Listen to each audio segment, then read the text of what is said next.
오늘 스가랴 7장, 8장 말씀을 전하겠습니다. 지난주까지 8번째 환상, 마지막 환상까지 다 살펴보셨습니다. 이제 환상을 끝내고 하나님께서 이제 7장, 8장 앞으로 말씀을 통해 이스라엘의 미래에 대해 자세히 말씀해 주십니다. 스가랴만큼 참 우리에게 소망을 주신 말씀이 있을까? 이스라엘의 소망, 이 소망이 우리 예수님의 재림입니다. 예수님께서 반드시 재림하신다. 이것이 우리의 소망이죠. 그래서 7장, 8장은 이제 현실적인 문제를 접근을 합니다. 하나님께서 이렇게 성전 환상에 대해 말씀해 주시고 성전 재건을 이렇게 독려하심으로 말미암아 백성들이 이게 하나님의 역사이고 이 성전을 재건한 것이 하나님의 뜻이며 하나님께서 도와주심으로 우리는 이걸 이루어낼 수 있다. 어떠한 역경과 환난 가운데서도 하나님이 함께 하시니까 우리는 이 일을 성취할 수 있다. 이렇게 용기를 가지게 되었습니다. 이럴 때 이제 성전이 재건이 만약에 되었다면 어떤 게 필요할까요? 그래서 오늘 말씀을 보시면 우리가 예배를 드린다고 하는데 하나님께서 진정 원하시는 예배는 무언가? 하나님께서 진정 원하시는 삶은 무언가? 신앙인에게도 도전이 되는 말씀입니다. 우리 생활 따로 신앙생활 따로는 없습니다.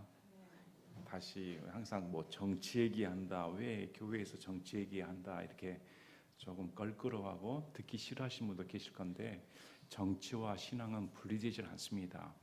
왜 신앙으로 정치를 평가하고 신앙으로 문화를 평가하고 신앙으로 역사를 평가하는 기준이 신앙이기 때문입니다. 신앙을 떠나서는 존립이 되지 않습니다. 우리가 불신자라면 상관없습니다. 우리가 믿지 않는 자라면 자기 생각 자유대로 할 수 있는데 우리는 믿는 자입니다. 믿는 자라고 하면 하나님께서 원하시는 가치관으로 볼 수 있어야 됩니다. 그래서 우리가 성경에서 말씀하신 것이 무엇인가 오늘 말씀을 보시고 또 현 시대 또 우리나라에 돌아가는 사정 이런 것들을 믿는 자의 시간으로 이게 평가하고 분별할 수 있는 능력을 가지고 계셔야 됩니다. 이 말씀이 내 안에 들어오고 이 진리의 영이 내 안에 들어오면 거짓을 잘 분별할 수가 있습니다. 이 거짓을 분별하는 능력은 저 사람이 내 편이니까 봐주고 저 사람이 싫으니까 적대하고 이런 수준이 아닙니다. 상관없이 하나님의 말씀에 따라 내가 믿는 바가 무엇인가 이렇게 평가할 수 있는 능력을 배양해야 됩니다. 자, 오늘 말씀 보시겠습니다. 7장 1절에 다리오 왕의 제4년 9월 곧 기슬레 월 4일에 주의 말씀이 스가랴에게 임하니라. 다리오 왕 제2년 기초를 놓기 시작했습니다. 그리고 6년에 완공이 되는데 그 중간쯤 됩니다. 성경 재건을 하는 그 중간쯤에 하나님께서 스가랴에게 말씀하셨습니다. 그때 그들이 세레셀과 레겜멜렉과 자기 사람들을 하나님의 집으로 보내어 주 앞에서 기도하게 하며 이 그들이 누군지는 지금 밝혀지질 않았습니다. 어떤 데는 뭐 베델이다, 어떤 데는 바벨론에서 보낸 사람이다 여러 가지 있는데 그들 보면 문맥으로 보면 지금 그 이스라엘에 거하는 사람으로 볼 수가 있습니다. 세레셀과 레겜멜렉에 대해서는 여기만 기록되기 때문에 이들의 신분에 대해서는 알 수가 없습니다. 자, 3절에 군대들의 주의 집에 있는 제사장들과 대언자들의 이르기를 내가 이렇게 여러 해 동안 행한 대로 나 자신을 분리하면서 오래 울어야 하리까 하고 말하기 아니라 자, 분리하면서 여러 해 동안 오래 금식 기도해야 됩니까? 이렇게 물어봤습니다. 이들은 지금 5월이 되면 수십 년간 금식 기도하고 분리했습니다. 왜 이 말을 물어봤을까요? 이제 성전이 재건되니까 이제 그만해도 되지 않습니까? 이런 의미입니다. 그만해도 되지 않습니까? 그래서 보니까 8장 19절에 4번의 금식에 대해서 나옵니다. 4월달, 5월달, 7월달, 10월달 이렇게 4번의 금식을 70년 동안 이스라엘 백성들이 행했습니다. 각각의 의미가 있는데 4월은 열왕기하 25장 1절부터 4절까지 보면 10월과 4월에 대해 나옵니다. 열왕기하 25장 1절부터 4절. 그래서 4월 달은 느부갓네살 침략군이 예루살렘 성벽을 파괴한 날입니다. 그걸 기념하기 위해, 슬퍼하기 위해 한 게 4월 금식입니다. 5월은 성전과 주요 건물이 불탄 것을 슬퍼하기 위해 5월에 금식을 합니다. 7월은 바벨론이 예루살렘을 멸망시킨 후에 바벨론이 대리 총독으로 그달랴를 임명했습니다. 그런데 이 그달랴를 이스라엘 백성이 암살해 버립니다. 이걸 기념하기 위해 7월 달에 이스라엘 백성들이 금식을 합니다. 그리고 10월은 느부갓네살에 의해 예루살렘 성이 포위된 것, 그걸 슬퍼하기 위해 한 게 10월 금식입니다. 이것은 열왕기하 25장 8절부터 10절까지 5월 달에 뒤에 나오고, 열왕기하 25장 25절, 또 열왕기하 25장 1절부터 4절까지. 그래서 열왕기하 25장을 쭉 읽어보시면 이렇게 4번의 달이 나오고, 이걸 기념하기 위해 이스라엘 백성들이 70년간 금식 기도를 행했습니다. 그래서 이제 성전 재건이 되고 있으니까 금식 그만둬도 되지 않습니까? 이렇게 물어본 것입니다. 여기에 대해 이제 하나님께서 대답하시는 말씀입니다. 그때 군대들의 주의 말씀이 내게 임하여 이르시되 그 땅의 온 백성과 제사장들의 말하여 이르라. 너희가 참으로 그 70년 동안 5월과 7월에, 지금 5월만 물어봤는데 하나님께서는 5월과 7월까지 언급을 하시죠. 금식하며 애곡할 때 조금이라도 나를 위해, 곧 나를 위해 금식하였느냐. 원래 하나님께서는 이스라엘 백성에게 금식은 1년에 한 번 주셨습니다. 속죄일. 그런데 지금 이들은 거기에다가 보태서 4번이나 금식을 하고 있는 겁니다. 그런데 하나님께서 너희들 이렇게 금식한다고 자신을 분리시켰다, 또 울고 있다, 이렇게 말을 하고 있는데 진짜 나를 위한 것이었는가? 2번이나 물어보시죠. 조금이라도 나를 위해, 곧 나를 위해 금식하였느냐? 그 금식이 진짜 하나님을 위해 한 것이냐? 너희가 먹고 마실 때 너희 자신을 위해 먹고 너희 자신을 위해 마시지 아니하였느냐? 이 말씀은 어떤 의미냐면, 너희들 먹고 마실 때 나를 위해 먹고 마시냐? 아니지. 너 자신을 위해 먹고 마시는 거 아니냐? 금식도 너희들 그렇게 했다. 금식도 너희들 먹고 마시는 것처럼 너 자신을 위해 한 거 아닌가? 나를 위해 한 적은 없다. 자, 여러분, 이런 상태에 빠질 수가 있습니다. 이들은 하나님을 위해 산다고 했습니다. 또 슬펐습니다. 그래, 어떻게 느부갓네살의 바벨론에 의해 우리 성벽이 회파되고 성전이 불에 타고 왕의 집이 불에 타고 끌려가고, 너무 슬프다. 이렇게는 안 살겠다고 울었는데 그게 과연 하나님을 위한 것이었는가? 아니라 너희 연민이 위한 거 아닌가? 그냥 너 슬퍼서 운 것이지 하나님 생각해서 운 거 한 번도 없다. 진짜 조금이라도 생각한 적이 있니?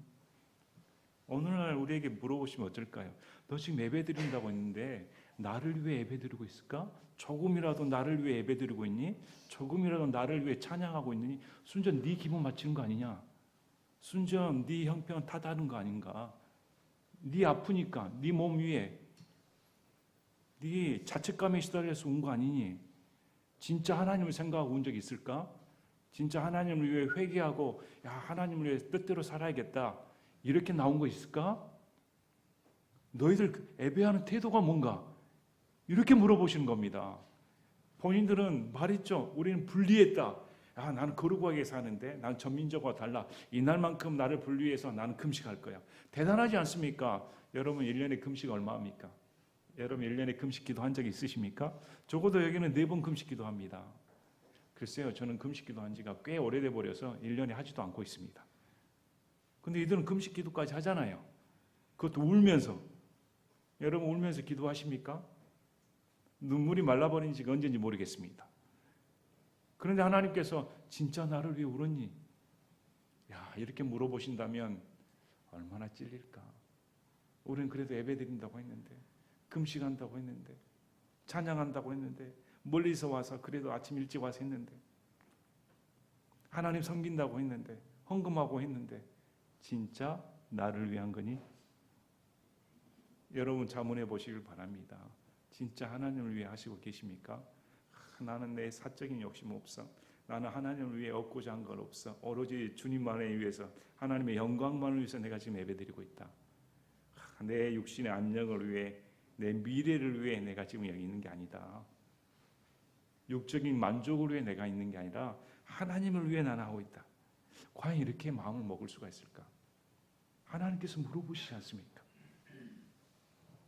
그래서 우리의 자세를 살펴봐야 됩니다. 내 신앙은 무엇 때문에 하고 있는가? 내 신앙은 누굴 위해 하고 있는가? 진짜 조금이라도 하나님을 위해 신앙생활을 하고 있는가? 여전히 나밖에 모르는 생활을 하고 있지 않은가? 너 그렇게 살았다? 야, 참, 이 말을 듣는다면 얼마나 얼굴이 부끄러우실까요? 얼마나 뜨뜻해질까? 과연 얼굴을 들고 다닐 수가 있을까? 이런 말씀을 하신 겁니다. 자, 예루살렘과 그곳의 사방 도시들의 사람들이 거주하며 번영 속에 지낼 때에, 남쪽과 평야의 사람들이 거주할 때에 주가 이전의 대언자를 통해 외친 그 말들을 너희가 들어야 하지 아니하겠느냐 하시니라. 너희들 포로 생활하기 전에, 이렇게 회파당하기 전에 내가 대언자들을 통해 경고하지 않았는가? 그렇게 말을 했는데 너희 들은 적 없다. 우리 에레미야 7장 25절 26절에도 나옵니다. 에레미야 대언자가 7장 25, 26절에 너희 조상들이 이집트 땅에서 나온 날부터 이날까지 내가 나의 모든 좋은 대언자들을 바로 너희에게 보내되 날마다 일찍 일어나 보내었는데도 그들이 내 말을 귀담아 듣지 아니하고 자기 귀를 기울이지도 아니하며 오히려 자기 목을 뻣뻣하게 하여 자기 조상들보다 더 악하게 행하였느니라. 아무리 대언자를 통해 하나님의 말씀을 전달해도 백성이 듣기 싫다. 안 듣겠다. 지금 내가 이렇게 평안하게 살고 있고 지금 잘 살고 있는데 심판이 어디가 있으며 세상 사람보다 더 잘 살면 잘 살았지, 이렇게 고개를 뻣뻣하게 하니 너희가 들은 적이 있는가? 그래서 연결되는 말씀입니다. 그가 똑같게 금식도 그렇게 하고 있는 거 아닌가? 주의 말씀이 스가랴에게 임하여 이르시되 군대들의 주가 이같이 말하여 이르노라.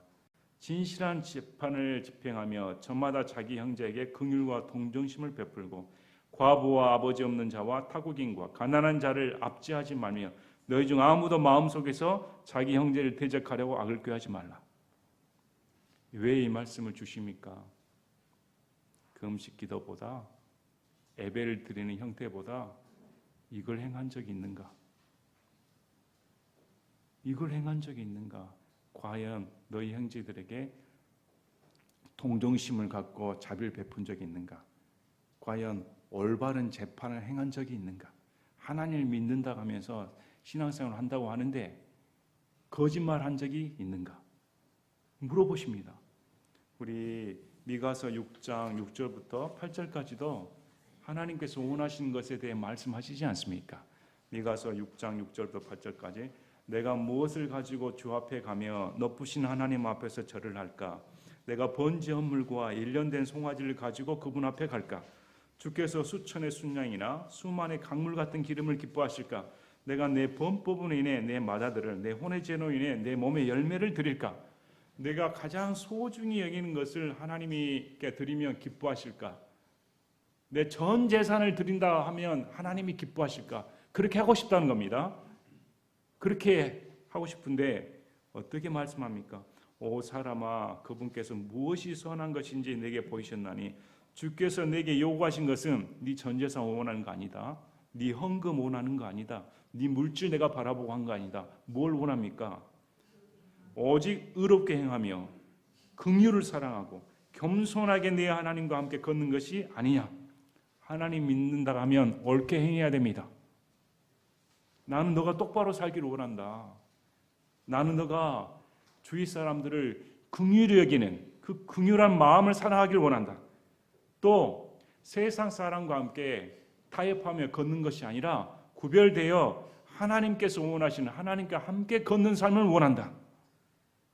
이 예배 드린 것보다 더 중요하다는 것입니다. 찬송 드린 것보다 더 중요한 것입니다. 여러분이 헌금 드리는 것보다 더 중요한 것입니다.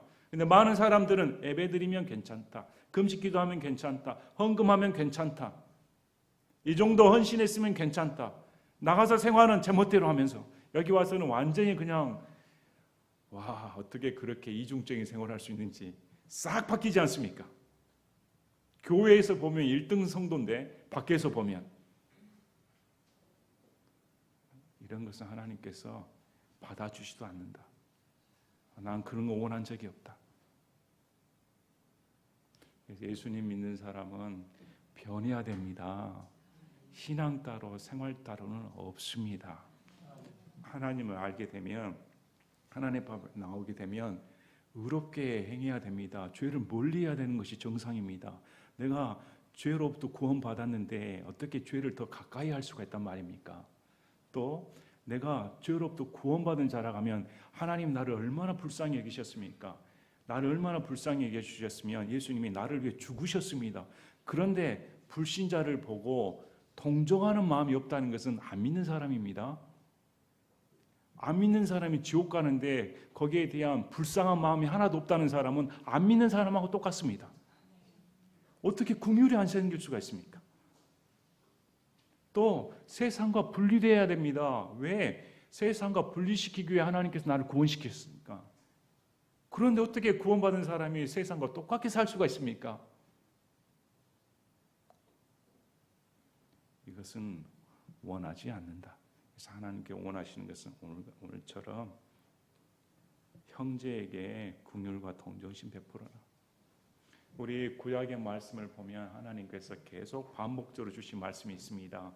가난한 자와 고와 나그네를 잘 대접해라 이렇게 나옵니다. 그리고 그 다음 하나님이 설명을 해주시죠. 어떤 설명입니까? 너희도 이집트에서 노예였다. 이집트에서 노예했다가 구출받았으면 누구보다 노예의 심정을 잘 알 거 아닌가. 가난한 사람의 심정을 알고 노예의 심정을 알고 나그네의 심정을 알고 과부의 심정을 누구보다 알아야 되지 않는가. 예수님 믿는 사람 어떻습니까? 이보다 더 하죠. 이전에 믿기 전에 우리 형편이 어땠는데 예수님 믿어서 믿기 전에는 세상의 노예였습니다. 마귀 자녀였습니다. 소망이 없던 자였습니다. 그런데 믿은 후에 이런 은혜를 받았다 하면 당연히 옆에 형제들에게 동정심을 베푸는 것이 당연한 것이다. 이걸 하나님께서 원하신다.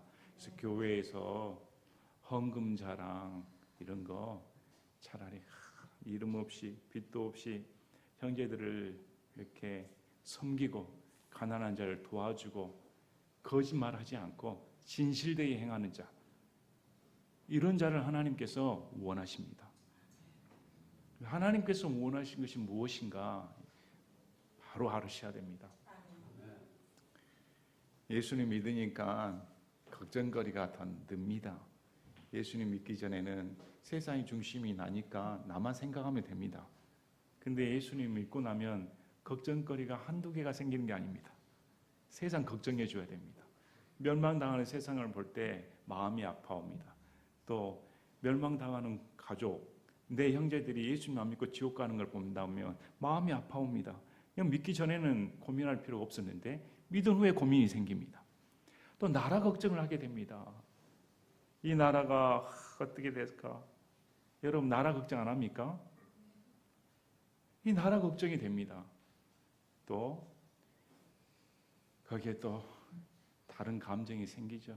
내가 예수님을 몰랐더라면 이런 거 전혀 걱정 안 했을 텐데 예수님을 알게 되어 이 걱정 가운데서 내게 소망을 주시는구나.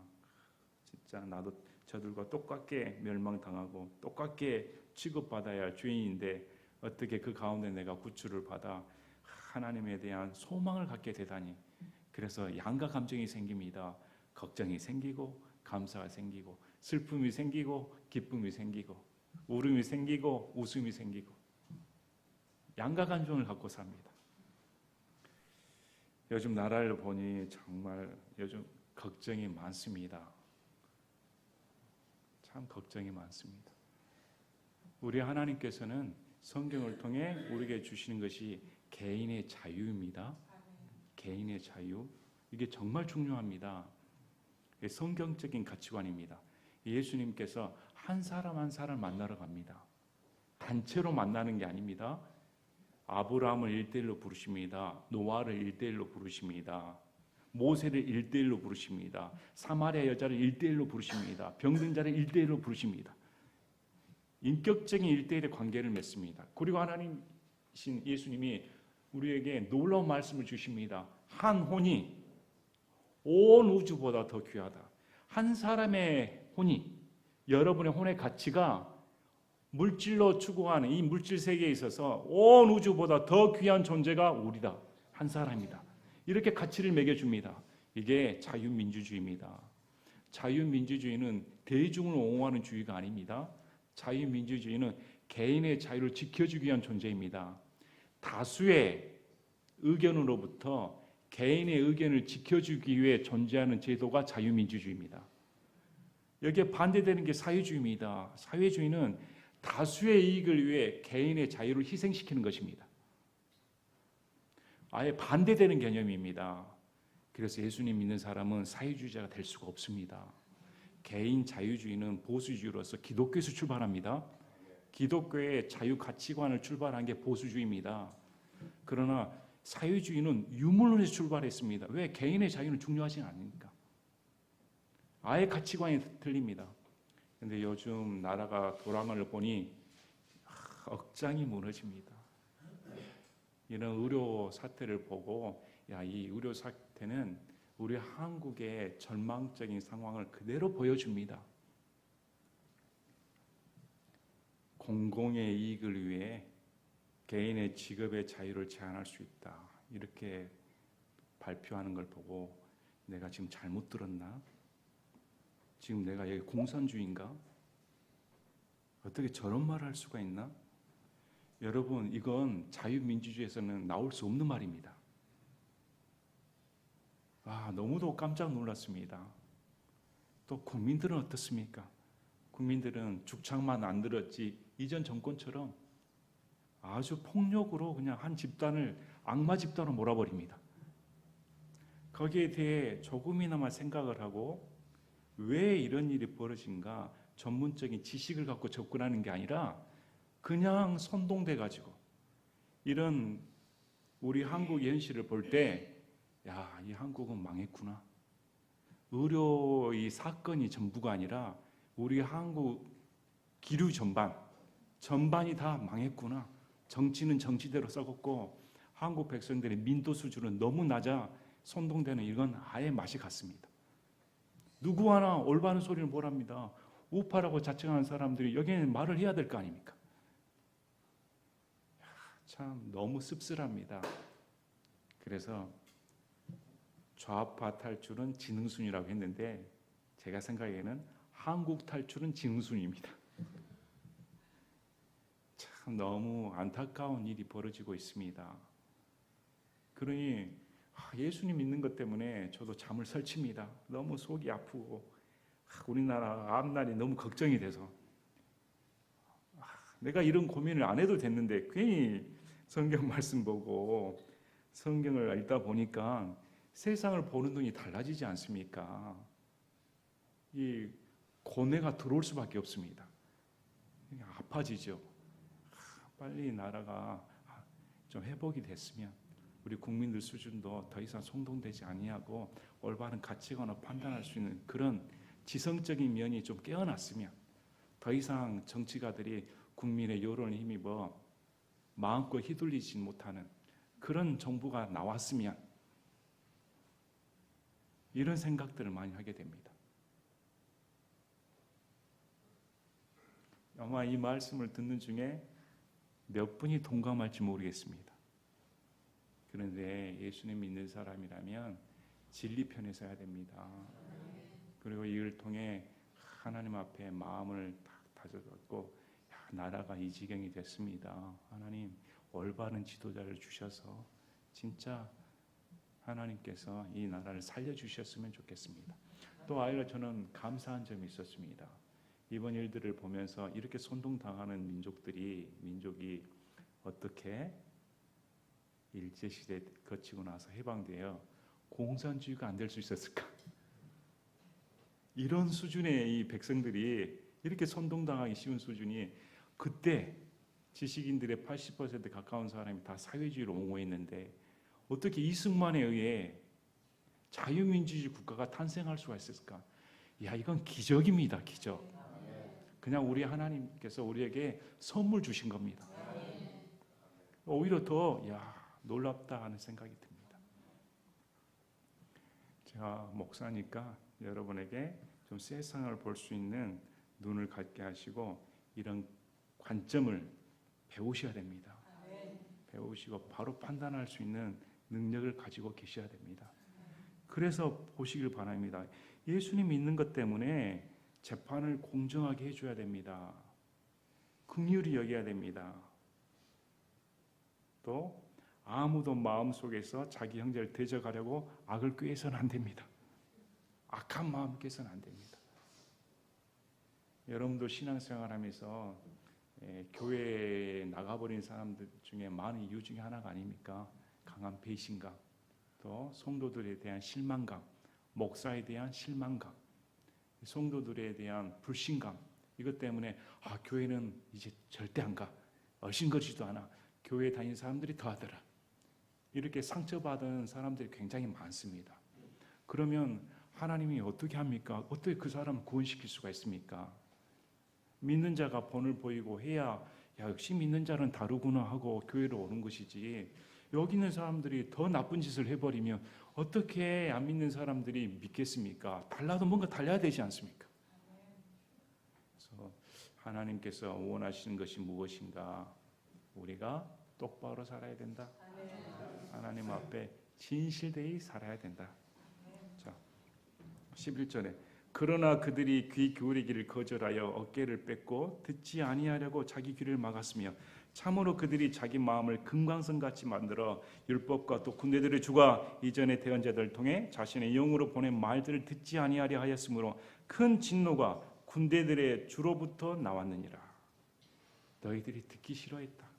말해도 듣기 싫고 금강석같이, 다이아몬드입니다. 흠집도 나지 않더라. 무슨 말씀을 하면 약간의 반응이라도 보여야 되는데, 돌 중에도 금강석 같아가지고 전혀 흠집이 나질 않아. 귀에 하나도 들어가지 않아. 이런 식으로 너희들이 했다. 그래서 하나님께서 너희는 더 이상 안 되겠다. 매주 맞아야겠다. 사람이 한두 번 말할 때 들어야 되지, 안 들으면 매밖에 없지요. 그래서 이스라엘 백성들은 매를 수도 없이 맞습니다. 그래도 정신 못 차리지 않습니까? 그러므로 그가 외쳐도 그들이 들으려 하지 아니한 것 같이 그들이 외쳐도 내가 들으려 하지 아니하리라. 군대들의 주가 말하노라. 그래서 이런 생활적인 면에서 대언자의 말을 듣고 생활이 개선되지 않는 이런 이스라엘 백성들에게 하나님께서 너희들이 고난을 받을 때 내게 외치는데 너도 내 말 안 들었으니까 나도 너희 말 듣지 않을게. 내가 왜 너한테 들어줘야 되니? 이런 식이 된 겁니다. 오히려 내가 그들을 회오리 바람으로 흩되 그들이 알지 못하던 모든 민족들 가운데로 흩었으므로 그 땅에 그들이 잡혀간 뒤에 황폐하게 되어 아무도 거기를 지나가거나 거기로 돌아오지 아니하였으니 이는 그들이 그 기쁨의 땅을 황폐하게 하였기 때문이라. 하나님께서 너희를 흩어버렸다. 그리고 지금 거하는 이 이스라엘, 예루살렘 비롯해서 다 황폐한 땅으로 만드셨다. 이게 대언자들의 말을 듣지 아니하여서. 우리 믿는 자도 성경의 말씀에 순종해야 됩니다. 자기가 듣고 싶어하는 그런 마음만 들어서 신앙생활해서는 안 됩니다. 여러 가지 면에서 듣기 싫어도 이 말씀이 맞으니까 듣습니다. 이렇게 순종할 수 있어야 됩니다. 그렇지 아니하면 네가 울부짖어도 나는 듣지 않는다. 자, 이제 8장에서 7장은 하나님께서 엄중한 책망의 말씀을 주셨습니다. 근데 8장에서는 이제 하나님께서 소망의 말씀을 주십니다. 소망의 말씀으로 가득 차 있습니다. 군대들의 주의 말씀이 다시 내게 임하여 이르시되 군대들의 주가 이같이 말하노라 내가 시온을 위해 큰 질투로 질투하며 그녀를 위해 큰 경노로 질투하였느니라. 하나님께서 시온을 큰 질투로 질투하셨다. 누가 나 좀 질투했으면 나를 귀하게 여기니까 질투한 거 아닙니까? 하나님께서 내가 뭐라고 내가 다른 사람에게 한눈을 팔면 질투하신다는 것입니다. 나를 끔찍이 사랑하시니까. 네, 아멘. 야, 참 이건 너무 큰 사랑입니다. 하나님께서 저와 여러분을 질투하신다. 그래서 저와 여러분이 세상과 짝하게 되면 하나님은 가만두지 않으신다. 자, 주가 이같이 말하노라 내가 시온으로 돌아왔으므로 자, 시온을 떠나셨는데 하나님께서 돌아오셨단 말합니다. 예루살렘 한가운데 거한다. 이야, 참 예루살렘에 하나님이 어디 계십니까? 우리는 이렇게 버림받았습니다. 이렇게 못 삽니다. 황폐합니다. 했는데 하나님이 내가 예루살렘 한가운데 거한다. 예루살렘 진리의 도시라 불리고 군대들의 주에 사는 거룩한 산이라 불리라. 시온 산은 거룩한 산, 예루살렘은 진리의 도시 이렇게 불리운다. 자, 그래서 4절 5절 보면 이 예루살렘에 나이 든 사람, 남녀노소 할 것 없이 다 이렇게 가득 차서 왁작지껄하는 소리가 들리듯이 들립니다. 도시가 번창합니다. 시골에서도 애기 울음소리가 들립니다. 야, 기쁨의 소리가 거리 곳곳에 들립니다. 그랬더니 6절에 군대들의 주가 이같이 말하노라 이날들에 그것이 이 백성 중에서 남은 자들이 보기에는 놀랐겠지만 내가 보기에도 그것이 놀랐겠느냐? 군대들의 주가 말하노라 남은 자들이 이 광경을 보고 이런 놀라운 일이 있을 수 있을까? 이 황폐한 도시에 사람들이 들끓으며 기뻐하고 찬양하며 야, 생명력 있고 활기찬 이렇게 도시로 바뀔 수가 있을까? 놀라운데 하나님이 그럼 나도 놀라야 되냐? 아니죠. 이건 작은 일이야. 이렇게 말씀하십니다. 군대들의 주가 이같이 말하노라 보라 내가 내 백성을 동쪽 지방과 서쪽 지방으로 구원할 것이며 그들을 데려다가 예루살렘 한가운데 거하게 하리니 그들은 내 백성이 되고 나는 진리와 의 안에서 그들의 하나님이 되리라. 사방으로부터 하나님께서 이스라엘 백성을 모으신다. 흩어졌던 사람 이전에 회오리 바람으로 흩어버리셨죠. 근데 다 함께 모이게 해주겠다. 자, 9절에 군대들의 주가 이같이 말하노라 성전을 건축하기 위해 군대들의 주의 집에 기초를 놓던 날 그때 있던 대언자들의 입을 통해 나온 이 말들을 이 날들에 듣는 자들아 너희는 너희 손을 강하게 할지어다. 이 학개와 스가랴 대언자의 입을 통해 지금 듣고 있는 너희들아 손을 강하게 할지어다. 이게 13절에도 나옵니다. 너희 손을 강하게 할지니라. 겁내지 말라는 것입니다. 두려워하지 말라는 것입니다. 손을 강하게 해라 이렇게 말씀합니다. 왜? 하나님께서 예루살렘에 거하시니까. 그리고 이런 비전을 주셨으니까. 지금의 황폐함은 사라지고 생명력 있는 도시로 만들어 줄 테니까 걱정하지 말라 이렇게 말씀합니다. 이 날들 전에는 사람이 삭슬 받지 못하고 짐승도 삭슬 받지 못하였으며 고통으로 인해 나가거나 들어온 자에게 어떤 평안도 없었으니 이는 내가 모든 사람을 세워 각각 자기 이웃을 대적하게 하기 때문이라. 성전의 터가 놓이기 전에는 이 날들 전에는 너희들이 먹고 살기 힘들었다. 근데 자 그러나 이제는 자 전환점입니다. 그러나 이제는 내가 이 백성 중에서 남은 자들을 이전의 날들에 대하던 같이 대하지 아니하리라. 군대들의 주가 말하노라 씨가 번성하고 포도나가 자기 열매를 내고 소출을 내고 이슬을 내고 이 백성 중에 남은 자들이 이 모든 것을 풍성한 열매를 다 소유하게끔 해주겠다. 자 성전 터 짓기 전에는 너희들이 피폐한 삶을 살았는데 이제는 이런 풍성한 삶을 누리게 해주겠다. 삶의 전환점입니다. 하나님께서 이런 질투로 너희를 질투해서 내가 이런 축복의 말씀을 주시겠다 이렇게 말씀하셨습니다. 자, 여러분은 그러나 이제는 있습니까? 이전에는 내 삶이 이랬습니다. 정말 힘들었습니다. 절망뿐이었습니다. 희망이 안 보였습니다. 그러나 이제는 하나님 만나 달라졌습니다. 내 삶 가운데 풍성해졌습니다. 기쁨이 넘칩니다. 소망이 넘칩니다. 여러분의 삶에 이런 전환점이 계십니까? 믿기 전과 믿은 후에, 그래서 예수님 믿는 사람은 믿기 전과 믿는 후가 완전히 달라지는 그날이 있어야 됩니다.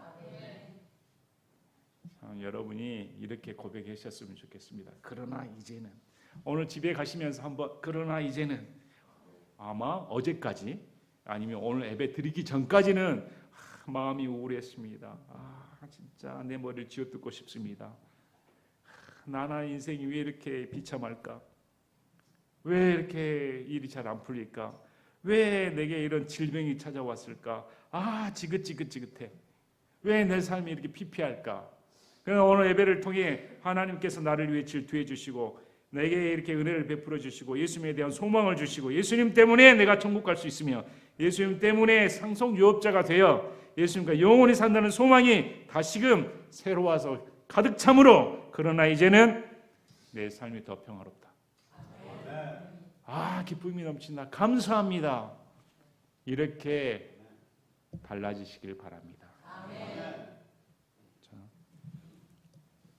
자, 13절에 오 유다 집아 이스라엘 집아 너희가 이교도들 가운데서 저주가 된 것 같이 내가 너희를 구원하여 너희가 복이 되게 하리니 두려워하지 말며 오직 너희 손을 강하게 할지어다. 이교도들이 다 너희를 비방하고 저주꼴을 삼았는데 아니다. 이젠 너희가 복덩이다. 이렇게 말씀합니다. 군대들을 주가 이같이 말하다. 너희 조상들이 내 진노를 일으켰을 때 내가 너희를 벌하리라 하고 생각하고 뜻을 돌이키지 아니하였노라. 군대들을 주가 말하노라. 이에 내가 이 날들에 예루살렘과 유다 집에게 잘 행하리라고 다시 생각하였나니 너희는 두려워하지 말지어다. 벌 주려고 했었는데 이제는 내가 너희를 벌 주지 않겠다. 하나님의 긍휼입니다. 우리는 잘한 거 있습니까? 예수님 믿은 후에도 우리는 여전히 죄인입니다. 여전히 죄를 짓고 삽니다.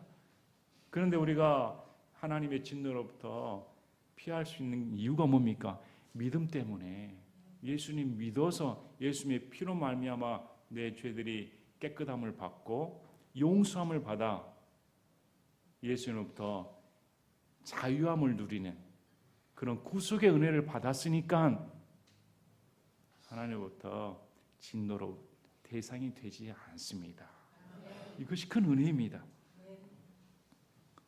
너희가 행할 일들은 이러하니라. 다시금 말씀하시죠. 너희는 각각 자기 이웃에게 진리를 말하며 너희 성문들에서 진리와 화평의 재판을 집행하고 너희 중 아무도 마음속으로 자기 이웃을 대적하려고 악을 꾀하지 말며 거짓 맹세를 사랑하지 말라. 이 모든 것은 내가 미워하는 것이니라 주가 말하노라 하시니라. 자, 이 모든 것은 미워한다 말씀합니다. 여러분 거짓말하지 마세요. 또 자기 이웃을 대적하기 위해 모함하지 마시길 바랍니다. 하나님께서 미워하시는 겁니다. 하루라도 거짓말하지 않으면 입에 가시가 돋치는데 입만 열면 거짓말. 그래서 올바른 재판을 해야 됩니다. 참 오늘날 시대가 그런가요? 하나님께서 원하시는 건 이것인데 오늘날 시대는 다 거스려서 합니다. 온통 거짓투성이. 그래서 심판받을 수밖에 없고 우리나라뿐만 아니라 전 세계적으로 소망이 없는 것입니다. 인간의 품성이 그러니까 인간의 품성이 더 악랄해지고 악해져 가는데 어떻게 더 나은 세상을 기대할 수가 있겠습니까? 암담하죠. 그래서 우리 믿음으로 말미암아 이 세상으로부터 탈출한 자이기 때문에 소망이 있습니다. 그거 하나만으로도 우리는 감사할 이유가 있습니다. 자, 군대들의 주의 말씀이 내게 임하여 이르시되 군대들의 주가 이같이 말하노라. 4월의 금식과 5월의 금식과 7월의 금식과 10월의 금식이 금식날 슬퍼합니다. 웁니다. 그런데 이게 기쁨과 즐거움이 된다. 즐거운 명절들로 만들어주겠다. 그러므로 진리와 화평을 사랑하라. 자, 슬픔이 기쁨이 되니까 어떻게 명령하십니까? 그러므로 진리와 화평을 사랑해라. 예수님 믿는 사람은 진리를 사랑하셔야 됩니다. 성경을 사랑하셔야 됩니다. 참된 편에 서야 됩니다. 자, 군대들의 주가 이같이 말하노라. 백성이 오면 많은 도시의 거주민들이 오는 일이 여전히 있으리라. 한 도시의 거주민들이 다른 도시에 가서 이르기를 우리가 속히 가서 주 앞에서 기도하고 군대들이 주를 찾자 하면 그들이 이르기를 나도 가겠노라. 참 멋지지 않습니까? 야, 하나님 찾으러. 그래, 나도 갈게. 오늘 예배 드리러 가. 그래, 나도 갈게. 오늘 어디서 예배 드리는데? 광주 은혜침례교회 주일날 오전에 예배 드리러 간대. 오늘 보니까 새로운 분이 안 계셔. 근데 그날에는 거기가 어디야? 나도 가고 싶은데 제발 가르쳐줘.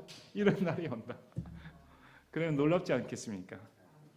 참으로 많은 백성들과 강한 민족들이 와서 예루살렘에서 군대들이 줄을 찾고 주 앞에서 기도하리라. 안 믿는 자들이, 자 23절 보면 군대들의 주가 이같이 말 그날들의 민족들의 모든 언어들 중에서 10사람이 나와서 붙을 때 곧 유대인의 사람이 옷자락을 붙들고 말하기를 우리가 너희와 함께 가리니 하나님께서 너희와 함께 계시면 우리가 들었노라 하리라 하신. 이제까지 멸시하고 했던 그 이방인들이 유대인들이 옷자락을 붙잡고 간청하죠. 야, 제발 나도 데리고 가죠. 유대인 한 명당 10명이 붙어가지고 너희 하나님이 살아계시더라. 우리 이사야 보면 나오지 않습니까? 온 민족들이 예루살렘으로 간다고. 거기서부터 하나님의 말씀을 들을 수가 있으니까. 물론 교회에서는 이런 일은 벌어지지 않습니다. 이건 이스라엘이니까. 이스라엘에서 회복되었을 때 이방인들이 유대인과 함께 예루살렘에 가서 예배드리는 그 장면을 말씀해 주고 있습니다. 물론 지금 성취되지가 않죠. 천년왕국 때 성취됩니다. 근데 교회에도 이런 일이 벌어지면 어쩔까요? 교회에 예수님이 살아계신 것이 증거되면 지금 저 이방인들 우리 붙잡고 진짜 구걸해야 됩니다. 제발 살려줘. 제발 복음을 듣게 제발 해줘. 이래야 되지 않습니까? 예수님의 복음을 들어야 되는데 참 안타깝죠. 진실을 안다고 하면 다음 주에 여러분 한 사람당 10명씩 10명씩 바지가 찢어진 거 보겠습니다. 여러분 오시면 바지가 찢어질 정도로 오신. 아, 참. 예수님 믿는 게 얼마나 큰 축복인가. 우리 예수님 때문에 여러분 기뻐하십시오. 정말 기뻐하시고 우리의 삶을 통해 하나님께서 내게 원하신 것이 무엇인가. 이전에 내가 이런 식으로 살았다면 그러나 이제는 하나님 편에 진리와 화평을 쫓겠습니다. 이제는 내가 다른 삶을 살겠습니다. 이렇게 결단하시길 바랍니다. 진짜 하나님께서 내게 원하신 것이 무엇인가. 우리 전 생애를 들여 전 인격을 들여서 나를 통해 예수님이 드러날 수만 있다가면, 나를 통해 예수님을 볼 수만 있다가면 그게 우리의 영광입니다. 항상 기억하시고 오늘 말씀을 통해 다시금 반복적으로 묵상하시면서 이 말씀이 내 삶 가운데 역사하는 그런 기회가 되시기를 진심으로 바랍니다. 제가 기도하고 마치겠습니다.